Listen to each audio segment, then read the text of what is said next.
வணக்கம். டிவிகே அரசாங்கம் அமைச்சர்களுக்கான இலாக்காக்களை ஒதுக்கீடு செஞ்சுட்டாங்க.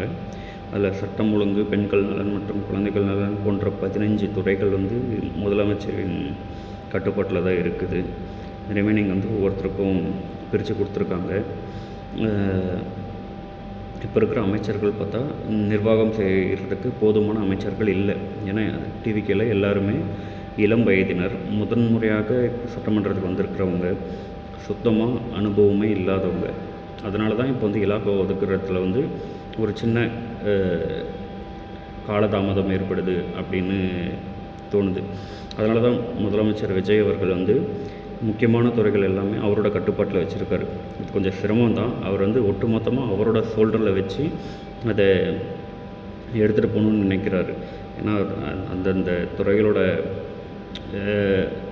தொழில்துறையோட அவர் டிஸ்கஸ் பண்ணும்போது தொழில்துறை அமைச்சர் கூட அங்கே இல்லாத சூழ்நிலை தான் இருக்குது.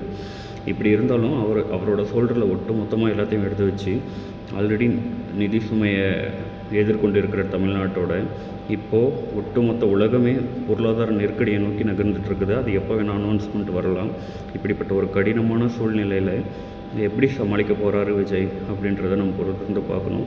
மக்களும் கொஞ்சம் பொறுமையாக இருக்கணும். என்னதான் எதிர்க்கட்சிகளோ இல்லை மற்றவங்களோ பிடிக்காதவங்களோ என்ன வேணால் சொல்லலாம். ஒரு சிஸ்டமே மாற்றுறது அப்படின்றது ரொம்ப பெரிய விஷயம். முழுசாக மாற்ற முடியலனாலும் கொஞ்சம் கொஞ்சமாக மாற்றலாம். அதுக்கான முயற்சியை ஒட்டுமொத்தமாக சொல்கிறத எடுத்துக்கிறாங்க அப்படின்றத நம்மளால் புரிஞ்சிக்க முடியுது.